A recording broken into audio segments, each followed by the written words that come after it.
Now, in a digital age, social media has emerged as a powerful tool shaping political discourse and public opinion around the world. Nowhere is this influence more apparent than in Ghana, where the upcoming 2024 general elections are poised to be heavily influenced by online platforms. There is more in the following report. In the bustling streets of Ghana, a quiet revolution is taking place, one that is not defined by rallies or speeches, but by the tap of a finger and the click of a mouse. Welcome to the age of social media politics.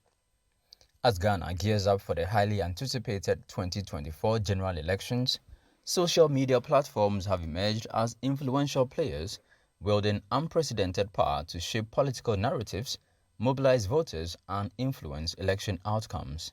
This power was particularly evident during key moments, such as when the NDC unveiled their running mates for the flag-bearer John Dramani Mahama, sparking widespread conversations across various social media platforms. Similarly, discussions surrounding erratic power supply also gained traction online, highlighting the significant role social media now plays in shaping political discourse. We definitely cannot end the report without engaging a key stakeholder in this conversation. The conversation on how social media has affected our political landscape. Here we are at the University of Ghana Political Science Department about to engage Dr. Ali Duseidu, who is a political scientist, to get to appreciate the history of how social media has affected our political landscape in Ghana. It has the discovery of the World Wide Web, I think around 1990, actually transformed a lot of things and the way we do things. And the discovery of the World Wide Web has actually had a positive impact on almost every sector of life, including politics. So largely, it becomes very easy for politicians to target their voter population using social media. One, it is very cheap compared to other means of campaigning. It is focused and smart, and it can reach a lot of people within a very short period of time. So assuming you just do a very small video and then you post it on your Facebook page, there are a lot of people who can repost it, right? And if you belong to about 2 or 3 or 4 different groups that have about 200 or 250 membership, then you repost. By the time you realize it cuts across every sector of the population in Ghana and outside Ghana. Do the views and discussions on social media influence the political opinions of ordinary Ghanaians? And can these opinions sway their decisions on whom to vote for in the upcoming December polls?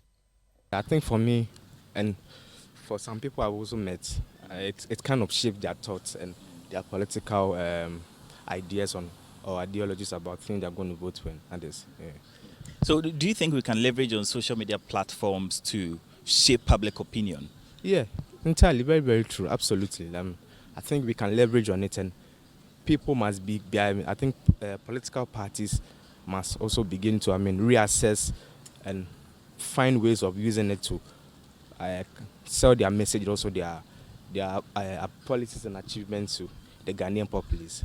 I feel like social media has been one integral aspect of our lives now. Sometimes we get up early in the morning and the first thing that comes to mind is social media. And I feel like, the political faction that has the upper hand on social media would definitely influence the political outcome when it comes to election. And I think social media is a key aspect of our electoral system now. It shapes political opinion, but it doesn't really hit the ground by influencing people as to who they should vote for or not.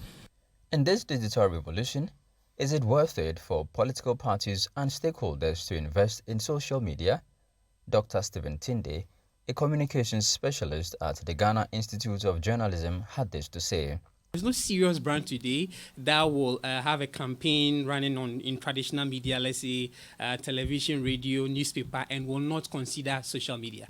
Okay, because the media environment is fragmented. So when you rely on only one kind of channel, you reach a limited number of people. particularly in countries like ours where we have a youth bulge, where we have a lot of young people, and studies have shown that young people are more comfortable using the digital media.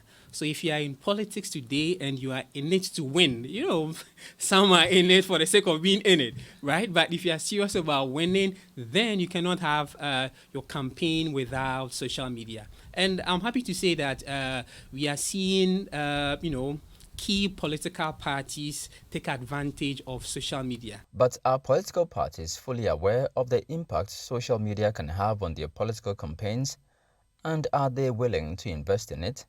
The response from both the NDC and the NPP is affirmative. In fact, we are investing heavily in social media, and it's working. I can assure you it's working. So far, it's one of the tools that our communication wing and the election directory, I can assure you, we as a directory, I'm a deputy to my boss, Mani Boma.